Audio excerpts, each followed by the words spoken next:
कल की क्लास में हमने देख लिया था कि ह्यूमंस जो होते हैं उनमें कौन कौन सी बीमारियां होती हैं, अलग अलग बैक्टीरिया, वायरस, प्रोटोजोआ, इनसे। तो उसी में हम पढ़ रहे थे बैक्टीरिया से होने वाली डिजीज़। जैसे प्रोटोजोआ से होने वाली डिजीज़ आपने देखी थी मलेरिया, और उसके बाद में देखा था बैक्टीरिया से होने वाली डिजीज़ जैसे थायराइड और ट्यूबरकुलोसिस। आज उसी को आगे बढ़ाएंगे और आज देखेंगे टिटनस। टिटनस भी एक तरह से बैक्टीरिया से होने वाली बीमारी है। टिटनस का कोजिंग एजेंट कौन सा होता है, मतलब कि किस बैक्टीरिया की वजह से ये टिटनस की बीमारी होती है, तो उसका नाम होता है क्लोस्ट्रीडियम टेटेनी। ओके, ये बैक्टीरिया का नाम है जिसकी वजह से ये बैक्टीरिया ह्यूमंस को इन्फेक्ट करता है और इससे टिटनस की बीमारी हो जाती है। स्प्रेड बाय किसके द्वारा फैलाया जाता है ये? Tetanus occurs when A wound becomes contaminated with bacterial spores. अगर आपको कोई जैसे कोई खुला घाव है, जैसे किसी चीज़ से आपकी लगी, जैसे मान लो हाथ के लगी, कोई कट गया आपका हाथ कहीं से, और उसको ऐसे है कि आपने उसको ध्यान नहीं दिया और वहाँ पे हो सकता है कि कुछ बैक्टीरियल इन्फेक्शन हो गया हो। मतलब हो सकता है कि आपने उसको सही से साफ ना किया हो, या फिर बाद में उस पर आसपास में आपकी गंदगी हो, तो वो मच्छर वगैरह अगर वहाँ से आके, मच्छर मक्खियाँ अगर आपके वहाँ से आके उसके ऊपर बैठती हैं, तो वो क्या करेंगे, बैक्टीरिया को वहाँ तक, आपके जो वुंड होता है, जो घाव होता है, वहाँ तक पहुँचा देते हैं, और इसी से बैक्टीरियल जो स्पोर्स जो होते हैं वो वहाँ तक पहुँच जाते हैं, और इससे फिर बाद में ये टिटनेस का बीमारी होने का खतरा बढ़ जाता है। Infections follows when spores become activated and develop into gram-positive bacteria that multiply and produce a very powerful toxin that affects the muscles। देखो, बैक्टीरिया पहुंच गया, सिर्फ इससे बीमारी नहीं होती, बैक्टीरिया तो हर जगह होता है, लेकिन बैक्टीरिया जहां पहुंचने के बाद में अगर वो अपना रिप्रोडक्शन स्टार्ट कर देता है, मतलब अपनी पॉपुलेशन बढ़ाना स्टार्ट कर देता है, तो फिर जितना ज़्यादा पॉपुलेशन उसको उतना ही ज़्यादा क्या चाहिए, फूड चाहिए। कहाँ से लेगा? जिसके ऊपर वो बैक्टीरिया है उसी से तो लेगा। और इससे फिर बाद में क्या होता है कि ह्यूमंस जो, मतलब ह्यूमन बॉडी होती है, उसमें फिर बाद में उसके मतलब नेगेटिव इम्पैक्ट जो है ना, नेगेटिव जो अफेक्ट्स जो है वो देखने को मिलते हैं। इसमें जो बैक्टीरिया है वो कुछ ऐसे टॉक्सिक, कुछ आप बोल सकते हो कि कुछ ऐसे टॉक्सिक कुछ प्रोड्यूस करता है, कुछ एलिमेंट्स, जिसकी वजह से ह्यूमंस का एक तरह से जो मसल्स है उसमें मसल्स क्रैम्प आना, मसल्स में पेन होना, या फिर ऐठन ऐठन आना, तो वो वाली चीज़ें जो है इसमें होने लगती है। कौन सी बीमारी में? टिटनस की बीमारी में। सिम्टम्स क्या होते हैं? Tetanus results in severe uncontrollable muscle spasms. The jaw is locked by muscle spasms, causing the disease by sometimes be called lockjaw. In severe condition, the muscles used to breathe become spasms, causing a lack of oxygen to the brain and other organs that may possibly lead to death। इसको इस तरह से समझो कि अगर किसी में tetanus का डिजीज हो गया तो उसमें क्या होगा, मसल्स क्रैम्प आएंगे, मतलब मसल्स ऐसे टाइट हो जाते हैं, या फिर मसल्स में से ऐंठन आती है, मतलब कि क्रैम्प्स आते हैं। आप बोल सकते हो कि जैसे कि उसमें अकड़ जाते हैं, वो मसल्स एक जगह पर लॉक हो जाते हैं, ठीक है। और कई बार ऐसा होता है कि जो ह्यूमंस हैं उसके जो ये जो जबड़े होते हैं वो लॉक हो जाते हैं, खुलते नहीं है, एक जगह पे वो लॉक हो जाते हैं। ये एक तरह से सिम्टम्स है किसके? टिटनेस के, ठीक है। और इसमें जब ऐसा होता है तो होता क्या है कि मसल्स में ऑक्सीजन फ्लो होता रहता है। अब अगर मसल्स में ऑक्सीजन फ्लो नहीं होता है और ऑक्सीजन एक तरह से वो कंबशन नहीं होता है, उसमें ऑक्सीजन एक तरह से पूरा नहीं पहुंच पाता है मसल्स तक, तो उसकी वजह से ब्रेन इफेक्ट होता है।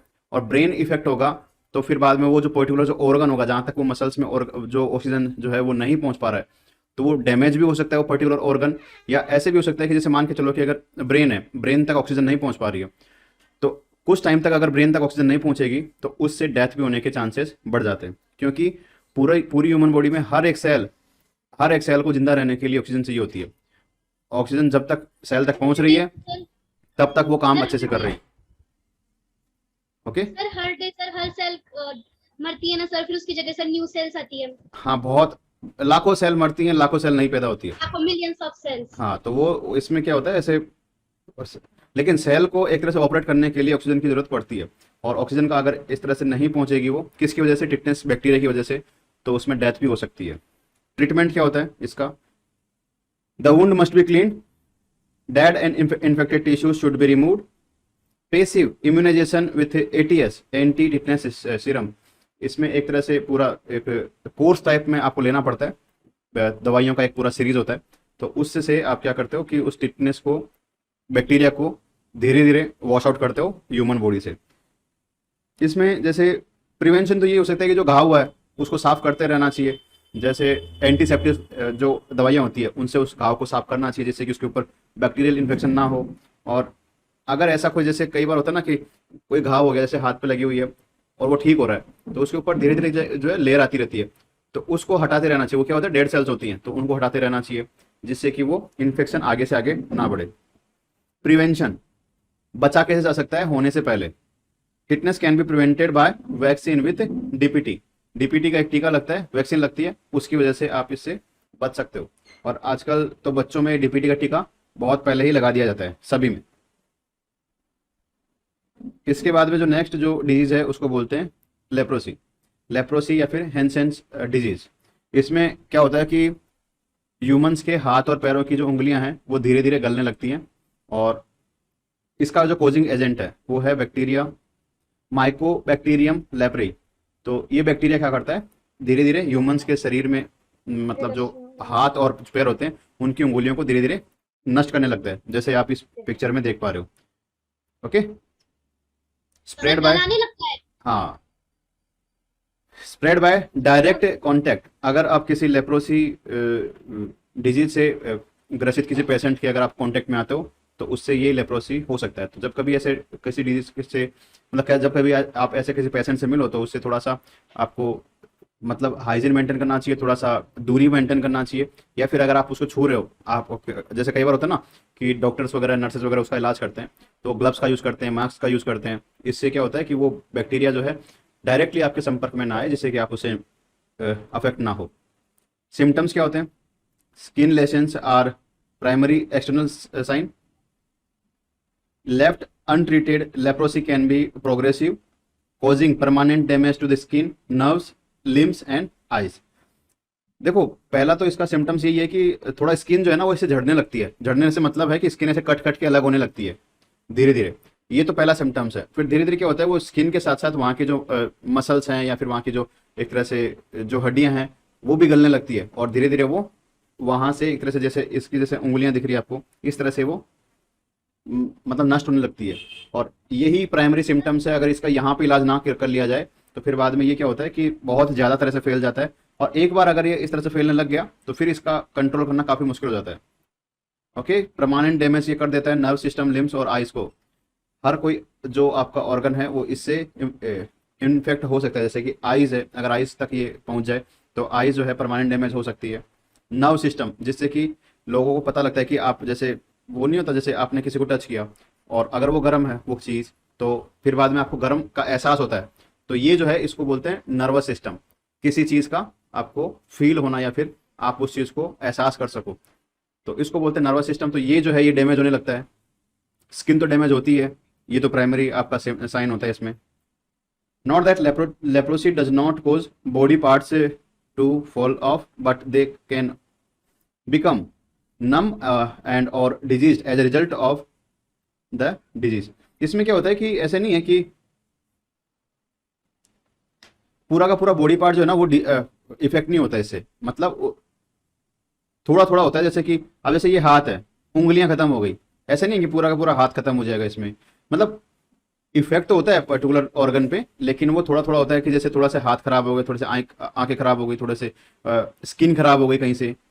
तो इसमें इस तरह से लेप्रोसी जो है वो अपना एक तरह से जो लक्षण है वो दिखाती है। Okay, complete treatment of leprosy is possible using drugs like rifamycin. तो ये क्या है, ये एक टैबलेट का नाम है जो कि यूज़ की जाती है लेप्रोसी को सही करने के लिए, लेप्रोसी का इलाज करने के लिए। ओके, हाँ, डाउट पूछो भाई अपना। सर ये जो फिंगर्स है अपनी, सर ये सर जो इसकी फिंगर्स है सर, ये पहले से ही ऐसी है या फिर सर ये डिजीज के होने के बाद सर ये चेस्ट की काटियों की तरह हो गई? हाँ, ये डिजीज के होने के बाद में हो गई। इसमें जो है ना, बता तो रहा हूँ ना, वो मसल्स और वो जो हड्डियां हैं, वो बोन्स हैं, वो सारी डैमेज होती है। जहाँ जहाँ पे ये लेप्रोसी होती है वहाँ की मसल्स और जो बोन है वो सारे एक तरह से नॉर्मल कंडीशन से बिल्कुल अलग हो जाती है। सर ये हाँ जैसे अपने हाथ में जैसे इनके नॉर्मल हाथ होते हैं डिजीज से पहले। हाँ, normal डिजीज हाथ से होते पहले नॉर्मल हाथ होते हैं, और डिजीज के बाद में जैसे उंगलियां जो टेढ़ी मेढ़ी हो जाएंगी या फिर आधी हो जाएगी, कट के अलग हो जाएगी। हैं। जैसे फ्रेंच की काटियों की तरह। तो सर वो आधी कैसे होती होगी? बेटा यही तो है ना, गलने लग जाती है, गलने लग जाती है, जो उंगलियां हैं वो गल गल के हटने लग जाती है, अलग होने लग जाती है। स्किन जो है बार बार में स्किन आती है और वो बार बार में हट जाती है। हाँ, सर ब्लड नहीं आता? ब्लड भी आता है, कई लेप्रोसी जो पेशेंट होते हैं उनमें ब्लड भी आता है। देखो आगे है वायरल डिजीजेस, और वायरल डिजीज में सबसे पहले आती है रेबीज। रेबीज एक तरह से होता क्या है कि Yes, sir, लोगों हम को लोग पानी जानते से डर लगता है जब किसी को रेबीज होता है, तो इसलिए इसको हाइड्रोफोबिया भी बोलते हैं। पोजिंग एजेंट क्या है? रेबीज वायरस है, present in the saliva of A infected animal. ये सिर्फ कुत्तों से नहीं होता, ये हर किसी एनिमल से हो सकता है जिस जिस एनिमल की लार, सलाइवा होता है ना, लार, उसमें अगर ये बैक्टीरिया सॉरी ये वायरस अगर प्रेजेंट है और उस एनिमल ने किसी इंसान को काट लिया, तो उसमें ये रेबीज होने के खतरे बढ़ जाते हैं। Spread by bite of rabid animal like dog, cat और हॉर्स। कोई भी एनिमल ऐसा जिसकी लार में ये वायरस है, उसके काटने से ये रेबीज जो है वो फैल सकता है। सिम्टम्स क्या होते हैं? सिम्टम्स देखो, लाइट और partial paralysis, anxiety, abnormal behaviour, terror और हेलुसिनेशंस। इसमें क्या होता है कि आपको ऐसे फील होता है कि कोई चीज हो नहीं रही है, लेकिन आपको फील होता है कि वो चीज हो रही है। जैसे आपको लगता है कि अगर आप किसी पानी को देखते हो तो आपको लगता है कि मैं इस पानी में डूब के मर जाऊंगा, या फिर बाद में ये पानी जो है मुझे खा जाएगा। तो आपको पानी से डर लगता है, लगने लग जाता है। आपको पानी से डर लगने लग जाता है, हालांकि वो नॉर्मल चीज होती है। मतलब आपको ऐसा फोबिया हो जाता है, किसी चीज से डरने लगने लग जाता है, और वो चीज नॉर्मल में आपके सिर्फ माइंड में होता है वो फोबिया। मतलब हिलुसिनेशंस होते हैं, मतलब आपको ऐसे फील होता है कि हाँ ऐसा होने वाला है, लेकिन एक्चुअल में वो प्रेजेंट नहीं होता है। The production of large quantities of saliva, tears, coupled with an inabilities to speak or swallow are typically during the later stage of disease.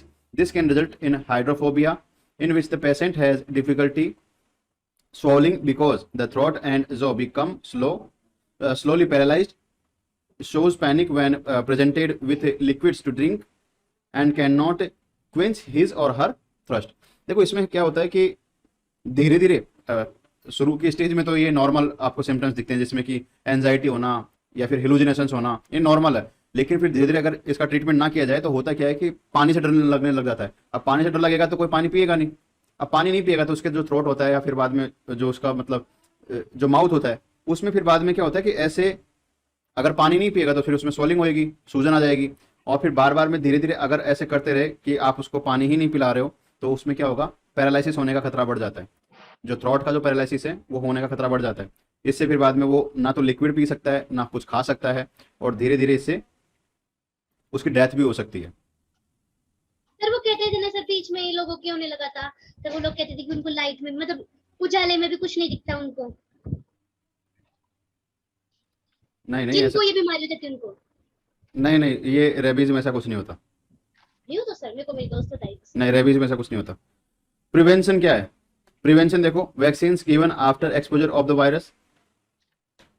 The unusual techniques is successfully because the rabies virus takes a comparatively long time to induce disease, a minimum of 10 days, and in rare cases up to a year. ऐसा नहीं है कि आज काटा किसी कुत्ते ने या फिर आज काटा किसी बिल्ली ने और आज ही उसके रेबीज हो गया, ऐसा नहीं होता। काफी टाइम लेता है ये रेबीज अपना वायरस जो है अपना एक तरह से सिम्टम शो करने में। 10 डेज से लेके 1 ईयर के तक भी से टाइम ले सकता है। मतलब आज काटा तो 1 ईयर के बाद में भी रेबीज हो सकता है। वायरस है, बहुत स्लो काम करते हैं कई बार, और कई वायरस ऐसे होते हैं कि वो बहुत स्पीड से काम करते हैं, जैसे कोरोना वायरस। ओके, तो प्रिवेंशन इसका यही है कि जब कभी पता लगे उसी वक्त वैक्सीन लगवा लेनी चाहिए। Okay, the length of the incubation period apparently depends on the both of locations of the wound and the further from the brain the longer the incubation। देखो इसमें क्या होता है कि इंक्यूबेशन पीरियड मतलब कि जब तक ये अपने सिम्टम शो करे उसको बोलते हैं इंक्यूबेशन। मतलब जब काटा और जब तक उसने अपना सिम्टम शो किया तब तक उसको बोलते हैं इंक्यूबेशन पीरियड। तो ये कोई जरूरी नहीं है कि मतलब बहुत जल्दी ये दिखाए अपना लक्षण। ये डिपेंड करता है कि घाव कितना बड़ा है, कहाँ पे है, क्योंकि घाव से जब तक ये होता है क्या, सारा जो है ना माइंड का खेल होता है। वो वायरस जब तक माइंड पे अपना आपके असर नहीं करेगा ना, जब तक ये इसका आपको कोई लक्षण नहीं दिखेगा। तो जहाँ पे जो घाव है उस घाव से माइंड की कितनी डिस्टेंस है वो भी डिपेंड करती है कि माइंड तक वो वायरस कब तक पहुंचेगा, उसके बाद में ये सिम्टम्स अपना शो करना स्टार्ट करेगा। ओके, डाउट पूछो। सर ये इंक्यूबेशन डेट क्या होती है, यानी जब खाया और जब सिम्टम्स उसने खुद के दिखाए, हाँ, उसके बीच का उसका समय। बीच का टाइम। ओके, जी सुनीत नो ओके, नेक्स्ट देखो, first and most valuable preventive measures is through cleaning the site of the with the soap and water and immediately medical attention. जब कभी भी ऐसे कोई कुत्ता या फिर कोई बिल्ली अगर काटे तो उसका सबसे पहला आपको इलाज ये करना चाहिए, उसको साबुन से धोना चाहिए जहां से काटा है। ऐसा नहीं कि कुत्ते को पकड़ के साबुन से धो रहे हो, जहां पे आपको काटा है, कुत्ते का कौन देगा, वो रुकेगा ही नहीं सर। जहां पे काटा है तो वहां पे साबुन से धोना चाहिए और तुरंत उसको डॉक्टर के लेके जाना चाहिए, ठीक है। डॉक्टर अगर जाते ही उसको इंजेक्शन लगते हैं इसके लिए, रेबीज के लिए, और वो वैक्सीन सी होती है एक तरह से, वो लगवा लेनी चाहिए जिससे कि इसका खतरा जो है हट जाता है। नेक्स्ट जो वायरस, क्या 14 इंजेक्शन लगता है, आजकल वो 14 इंजेक्शन नहीं लगते, आजकल बहुत कम इंजेक्शन लगते तो हैं। 2 लगने लग गए। देखो पोलियो है, पोलियो एक तरह से इसको बोलते हैं इन्फेंटाइल पैरालिसिस। इसमें क्या होता है कि बचपन से ही या फिर थोड़े जब बड़े होते हैं तो बड़े होने के साथ साथ जो हड्डियां हैं, जो बोन्स हैं, वो थोड़ा सा एबनॉर्मल बिहेव करने लगती है, मतलब टेढ़ी मेढ़ी होने लगती है, नॉर्मल से कंडीशन से टेढ़ी मेढ़ी वो होने लगती है, इसी को बोलते हैं पोलियो। ओके, और उनकी जो एफिशिएंसी है वो थोड़ी सी कम हो जाती है। कॉजिंग एजेंट क्या है? Polio virus. Okay, spread by किसके द्वारा फैलता है? पर्सन टू पर्सन फैल सकता है, primary by the physical and oral routes, तो ये इससे भी फैल सकता है, मतलब कि आप किसी पोलियो पेशेंट के संपर्क में आए और उसके जो एक तरह वेस्ट जो होता है ना, मतलब लार या फिर वेस्ट, अगर वहां से कोई मक्खियां हैं, वो मक्खियां अगर कोई खाने पे बैठी और उस खाने पे अगर उसने वो वायरस छोड़ दिया फिर उसको अगर खा लिया तो ये मतलब इस तरह से ये एक दूसरे में फैल सकता है, ठीक है। पर्सन टू पर्सन ये फैलता है। सर अपन लोगों को तो मक्खी जाति को सर मार देना चाहिए सर, ऐसे ही तो कितना वायरस फैलाती है। हाँ वायरस फैलाती है, लेकिन ऐसे मार नहीं सकते ना, मतलब आप कितना मक्खियों को मारोगे, और मारती हैं लेकिन फिर भी वो पॉपुलेशन इतनी ज़्यादा है। देखो सिम्टम्स क्या है? मॉडरेट फीवर, मतलब थोड़ी तेज बुखार होती है, stiff neck and back, fatigue and muscle pain, muscle weaken and spasms. देखो इसमें क्या क्या होता है कि एक तो बुखार होती है, एक बदन दर्द होता है, मतलब नेक के पास में और पीठ पे, मतलब ऐसे भारी भारी फील होता है। दूसरा ऐसे फील होता है कि आप में थकान हो रही है, शरीर में एनर्जी नहीं है, इसको बोलते हैं फटीग। मसल पेन, मतलब कि मसल्स में पेन होना, और मतलब कमजोरी आना, मतलब आप बोलो तो पूरा शरीर जो है कमजोर हो जाता है जब कभी ये पोलियो होता है। तो सिम्टम्स है स्टार्टिंग के। यानी स्पेस्मस यानी नहीं सर, वीकनेस होता है। देखो वीकनेस एंड स्पेम्स का मतलब भी यही होता है कि जैसे कि कमजोरी आ गई तो आप जो है काम करने की एफिशिएंसी आपकी कम हो गई, उससे क्या होगा कि आप कोई काम नहीं कर पाओगे, तो उसी को वीकनेस और स्पेम्स इसी चीज को बोलते हैं कि एबिलिटी, जो नॉर्मल जो एक ह्यूमन बॉडी है उसकी एबिलिटी का कम होना।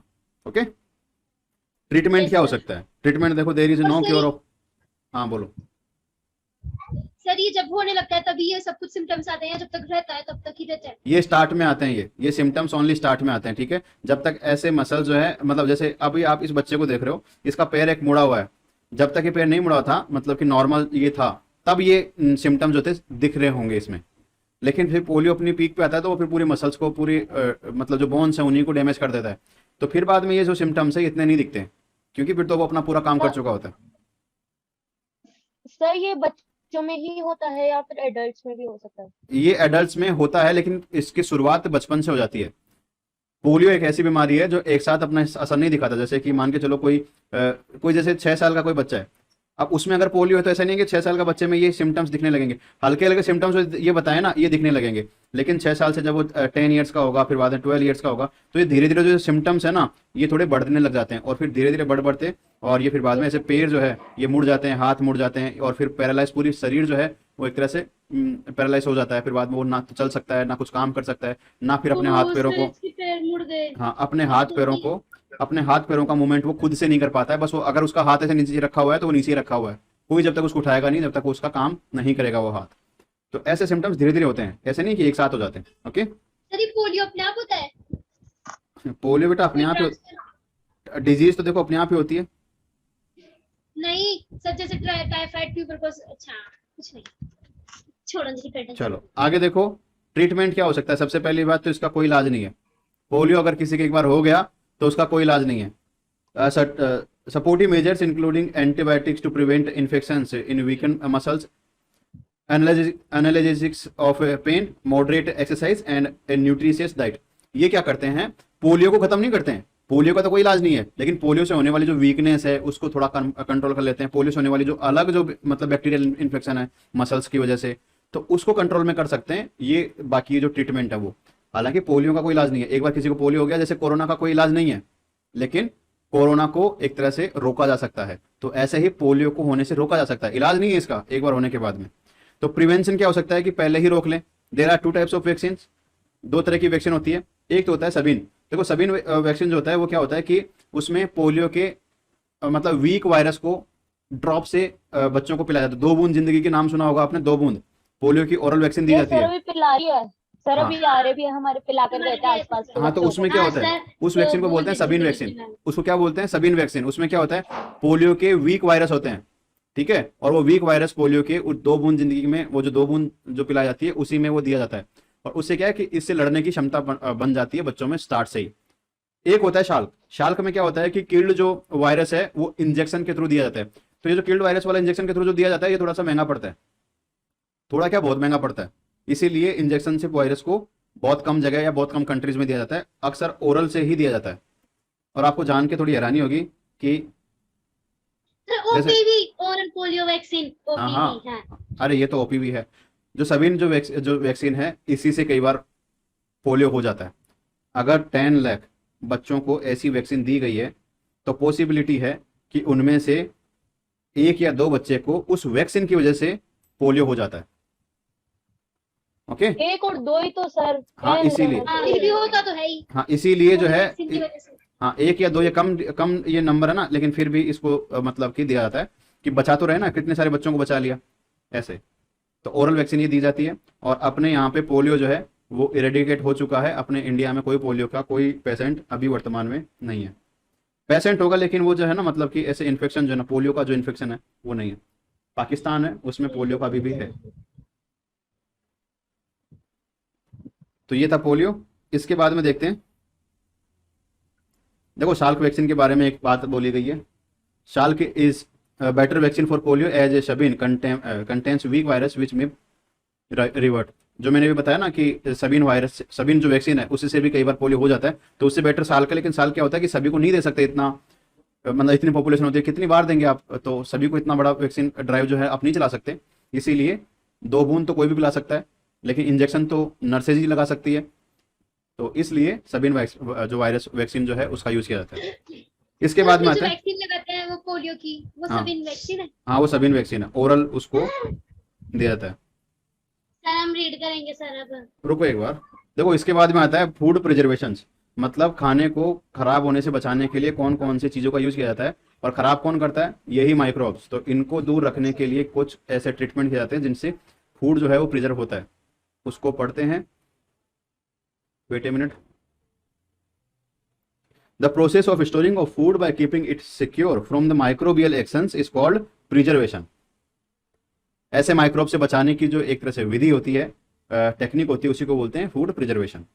The acids, sugars, salts, heat, cold treatment, which helps in keeping the food stuffs free from the spoilage from the for the long duration are called preservatives. देखो preservatives में क्या होता है, जैसे आपने देखा होगा कि फ्रीज में रखने से चीजें जल्दी खराब नहीं होती है। आप नॉर्मल टेम्परेचर में रखो तो चीजें जल्दी खराब हो जाती है। तो वो जो कोल्ड ट्रीटमेंट जो दिया जाता है ना, वो भी एक तरह से प्रिजर्वेटिव है। ऐसे ही कई चीजें ऐसी होती है जो गर्म रखी जाती है, गर्म रखने से खराब नहीं होती है, ठंडी रखने के बाद में वो खराब हो जाती है। ऐसे ही कुछ एसिड होते हैं जिनका यूज करके चीज़ों को खराब होने से बचाया जाता है। जैसे कि जो पिकल्स होते हैं, अचार जो होते हैं, उसमें एसिड का यूज किया जाता है। कुछ शुगर्स होते हैं उनका यूज किया जाता है, साल्ट्स होते हैं उनका यूज किया जाता है, ऐसे ही खाने को बचाने के लिए। Okay, commonly use preservatives are sodium benzoate and sodium metabisulphite. ये कुछ केमिकल कंपोजिशन है जिनका यूज करके ऐसे ही फूड को बचाया जा सकता है। Method for the food preservation, क्या क्या तरीके हो सकते हैं। The process of treating and handling food with an aim to stop और slow down the its spoilage while maintaining its nutritions value, texture and flavour. मतलब एक फूड की क्वालिटी को बनाए रखने के लिए और उसको खराब होने से बचाने के लिए कुछ मेथड यूज किए जाते हैं, और इसी को बोलते हैं प्रिजर्वेशन। कौन कौन से मेथड्स हैं, सबसे पहला हीटिंग एक मेथड है जिसकी वजह से खाने को खराब होने से बचाया जाता है। Heating food at high temperatures kills microbes. For examples, milk and water are boiled to kill microbes. दूध को गर्म किया जाता है।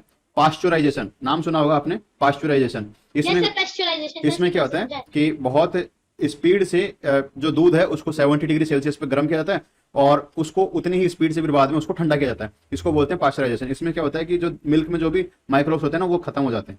The milk stored it in packets does not get spoiled as it has been pasteurised. Okay, the milk is made sterile by the heating it at 70 degree Celsius about 15 to 30 seconds. 15 से 30 second तक इसको गर्म किया जाता है 70 degree Celsius पर, उसके बाद में इसको ठंडा कर लिया जाता है।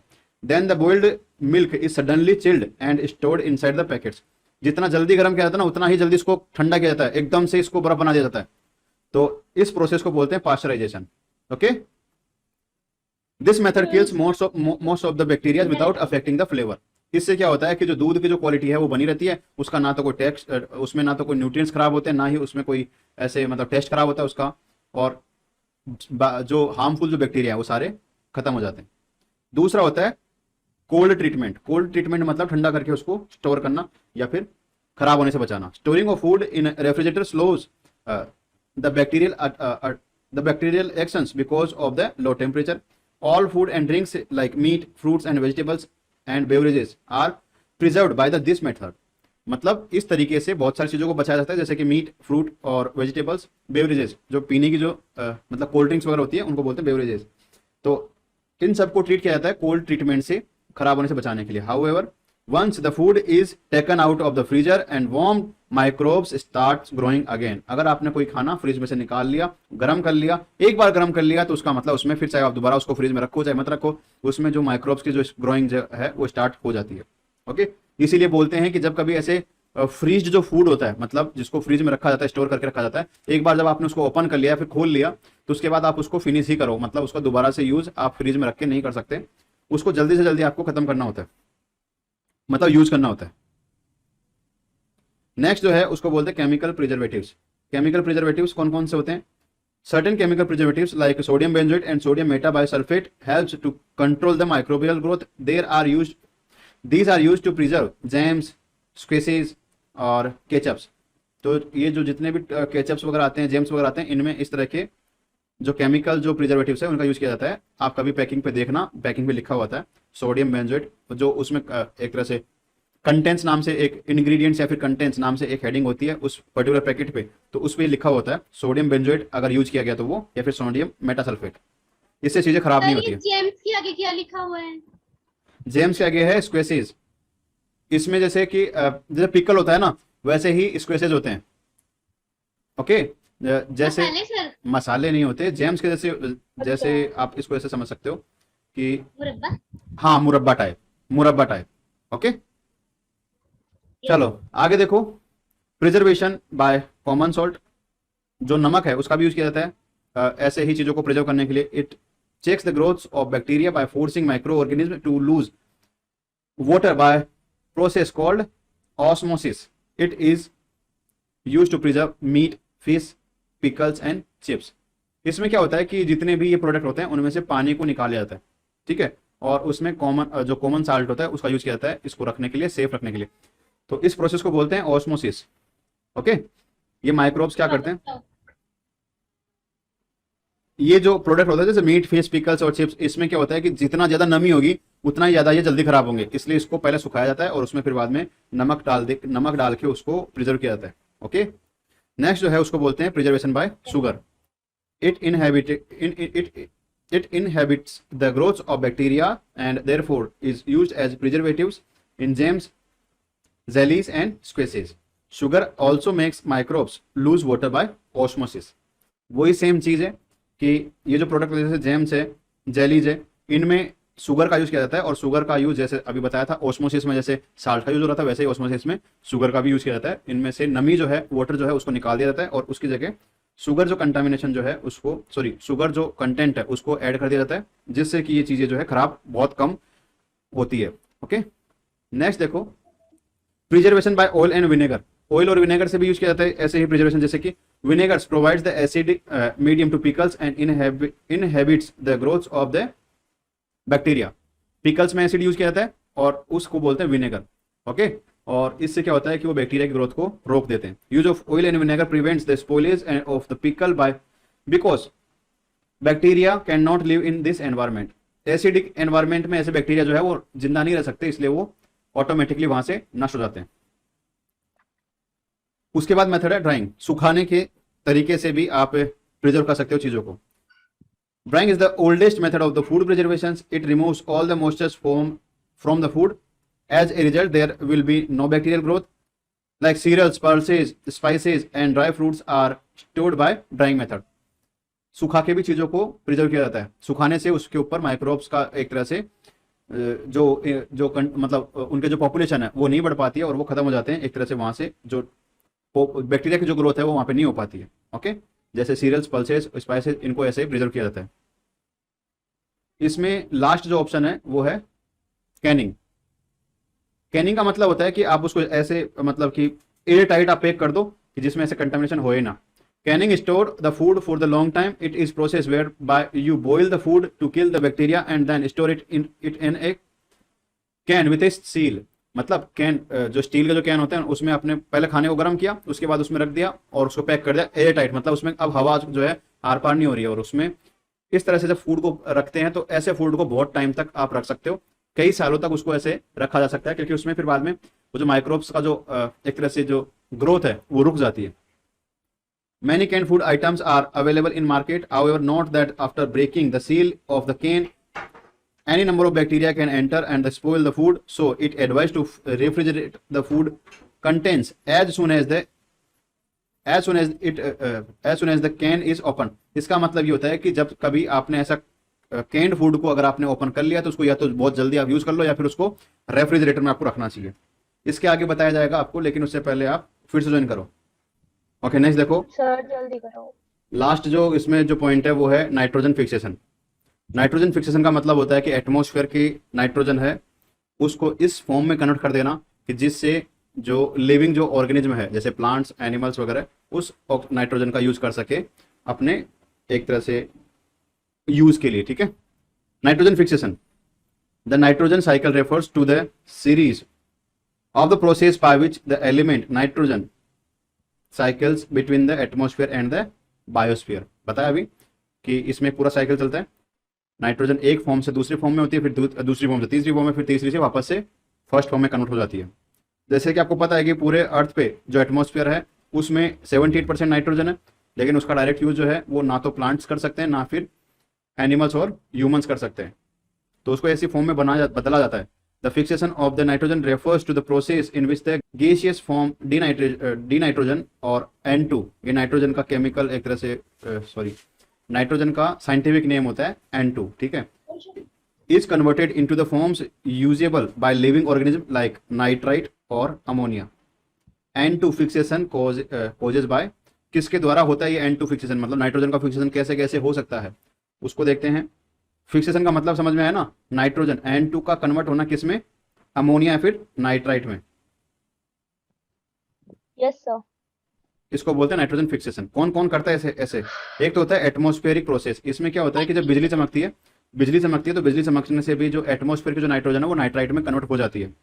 सेकंड होता है सिम्बायोटिक बैक्टीरिया। जैसे राइजोबियम एक बैक्टीरिया है जो कि कुछ लेगुमिनस कुछ प्लांट्स होते हैं उनके जड़ों में रहता है, और ये क्या करता है उस नाइट्रोजन को नाइट्राइट्स में कन्वर्ट कर देता है। कौन? Rhizobium bacteria. ओके, ये हो गया सिम्बायोटिक। सब प्लांट्स के अंदर होता है, कुछ प्लांट्स में होता है, कुछ प्लांट्स में होता है, सब में नहीं होता। तो फिर जिसके पास नहीं है फिर वो कैसे करेगा? वो कन्वर्ट तो होगा ही नहीं, तो फिर वो अरे बेटा वो खाना कैसे सुनो, खाना कैसे बनाएगा? कोई कंपलसरी नहीं है कि इसका जरूरत ही पड़े, इसीलिए तो बोलते हैं ना कि क्रॉप रोटेशन करनी चाहिए। एक फील्ड है उसमें आप बार बार में ऐसा प्लांट उगा रहे हो जो नाइट्रोजन फिक्सेशन नहीं करता, तो उसमें न्यूट्रिएंट्स कहाँ से मिलेंगे? इसीलिए तो उसको बदल बदल के किया जाता है ना खेती। क्रॉप्स का रोटेशन इसलिए होता है। तो बार बार लाइटनिंग से तो नहीं दिखता है ना सर वो प्लांट? हाँ, लाइटनिंग से हो सकता है, लेकिन सबसे ज्यादा तो लेगुमिनस प्लांट से ही होता है। नेक्स्ट देखो, the plants then use the fixed nitrogen to produce vital cellular produce such as proteins. ऐसे नाइट्रोजन जो अगर एक मतलब ऐसे प्लांट्स जो कि नाइट्राइट्स का यूज करते हैं फिर बाद में उसको कन्वर्ट करते हैं प्रोटीन्स में। तो प्रोटीन्स अपने को दालों से मिलती है, दालें ही ऐसी सोर्सेज है जो कि नाइट्राइट्स का यूज करती है और उसका फिक्सेशन भी करती है। ओके, तो प्रोटीन्स अपने को दालों से मिलती है, पल्सेस से मिलती है, और उसी वो जो प्लांट्स होते हैं वही नाइट्रोजन का फिक्सेशन भी करते हैं। अरे पल्सेस से भी मिलती है ना, तो यहाँ पे पल्सेस की बात हो रही है। The plants are then eaten by animals which also need nitrogen to make amino acids and proteins. ऐसे प्लांट्स को फिर बाद में एनिमल्स खाते हैं, उनको भी जरूरत होती है क्योंकि नाइट्रोजन से ही क्या बनता है, अमीनो एसिड्स बनते हैं, प्रोटीन्स बनते हैं, जो कि एनिमल्स और ह्यूमन बॉडीज के लिए, उनकी ग्रोथ के लिए काफी ज्यादा इंपॉर्टेंट होते हैं। Decomposers acting on plant and animal materials and waste return nitrogen back to the soil. मरने के बाद में ऐसे जब एनिमल और प्लांट्स मर जाते हैं तो उनको फिर बाद में डिकम्पोजर जो होते हैं वो इस पर्टिकुलर अमोनिक जो सॉरी एमिनो एसिड्स होते हैं या फिर जो प्रोटीन्स होते हैं इनको वापस से ब्रेक डाउन कर देते हैं और फिर से ये नाइट्रोजन में कन्वर्ट कर दिया जाता है। Nitrogen is return back to the atmosphere by denitrification bacteria. अब ऐसे जो बैक्टीरिया होते हैं जो इस तरह के एमिनो एसिड्स और प्रोटीन्स को तोड़ के वापस से नाइट्रोजन में पहुंचा देते हैं, उसको बोलते हैं सुडोमोनास। ये कुछ बैक्टीरिया होते हैं, हाँ, which converts nitrites to dinitrogen gases. Okay, इस तरह से ये नाइट्रोजन जो है वापस एटमॉस्फेयर में पहुंचा दी जाती है। यहाँ पे उसी को एक तरह से सर्कल के द्वारा समझाया गया। इसमें देखो क्या है, नाइट्रोजन है, एक नाइट्रोजन है जो एटमॉस्फेयर में है, इसको फिर या तो लाइटनिंग से जो बिजली चमक रही है उसे नाइट्रोजन को नाइट्राइट्स में कन्वर्ट किया जा रहा है, या फिर जो बैक्टीरिया है जो ग्रीन जो ब्लू या तो बैक्टीरिया फिर ब्लू ग्रीन एल्गी, उनके द्वारा भी इस नाइट्रोजन का फिक्सेशन किया जाता है और इसको बदला जाता है कि इसमें नाइट्राइट्स में, ठीक है।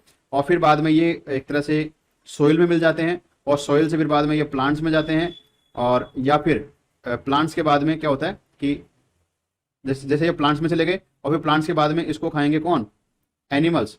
जैसे अपटेक बाय प्लांट्स, और प्लांट्स को खाएगा कौन, एनिमल फिर बाद में क्या होगा, या तो मर जाएगा या फिर बाद में उसको खाएगा कौन, ह्यूमन। वो चला जाएगा एज अ प्रोटीन किस में, ह्यूमंस में, और फिर ह्यूमंस जब डेथ होगी तो वो लास्ट में सबसे लास्ट में क्या होगा, उसको वापस से डीनाइट्रेट कर दिया जाएगा और उसको वापस से एटमॉस्फेयर में नाइट्रोजन में बदल दिया जाएगा। किसके द्वारा, सुडोमोनास के द्वारा। ओके, तो ये क्या करते हैं, प्लांट्स और एनिमल्स का डिके स्टार्ट करते हैं, फिर डिके की प्रोसेस में ही इस नाइट्राइट को, सर सुडोमोनास सर है ना डीनाइट्रीफाइंग बैक्टीरिया है। हाँ, डीनाइट्रीफाइंग बैक्टीरिया है जो कि जो ऐसी जो प्रोटीन और ये सब होते हैं ना, एमिनो एसिड्स और प्रोटीन्स, इनमें से इसको नाइट्रोजन में वापस से कन्वर्ट कर देते हैं। एक्चुअल में ये क्या होता है, नाइट्राइट्स होते हैं, तो नाइट्राइट्स को वापस से नाइट्रोजन में कन्वर्ट कर देते हैं। ओके, तो ये एक नाइट्रोजन साइकिल था जिसमें नाइट्रोजन का फिक्सेशन कैसे होता है उसके बारे में बताया गया। इसके आगे आपका काम है जो आपको कल घर पे पढ़ के आना है, जैसे ट्राई योरसेल्फ, ये आपका खुद का सेल्फ असेसमेंट होता है। इसके इसे पूछ लो। हाँ सर आता है सर, पूछ लो 2-4। नहीं, एक बार फिर भी आपको घर पे इसकी प्रैक्टिस करनी है। इसमें एप्लीकेशन लेवल नंबर 1 एक तो ये है ट्राई योरसेल्फ, ये क्वेश्चंस आपको देखने हैं। Application level number 1 points to remember, ये हमेशा याद किया करो। ये क्या होता है कि एक तरह से रिकैप होता है पूरे चैप्टर का, तो इससे आपका रिवीजन हो जाता है। तो पॉइंट्स टू रिमेंबर आपको ये याद करना है। इसके बाद एप्लीकेशन लेवल नंबर 1, इसमें कुछ शॉर्ट टाइप आंसर्स हैं, इनको देख लेना, याद कर लेना। ये आपके जो बुक्स हैं उन्हीं के क्वेश्चन है, ठीक है। एनसीईआरटी बुक्स के जो क्वेश्चन आते हैं, स्कूल की जो बुक्स हैं वही क्वेश्चन है इसमें। एप्लीकेशन लेवल नंबर 2 होगा, फिर उसमें आपको कुछ ऑब्जेक्टिव क्वेश्चन हैं वो आपको याद करने। कल इसके क्वेश्चन आंसर अपन देखेंगे, कल ये चैप्टर कंप्लीट हो जाएगा। चलो आज की क्लास में इतना ही है, कल फिर मिलते हैं, तब तक के लिए बाय।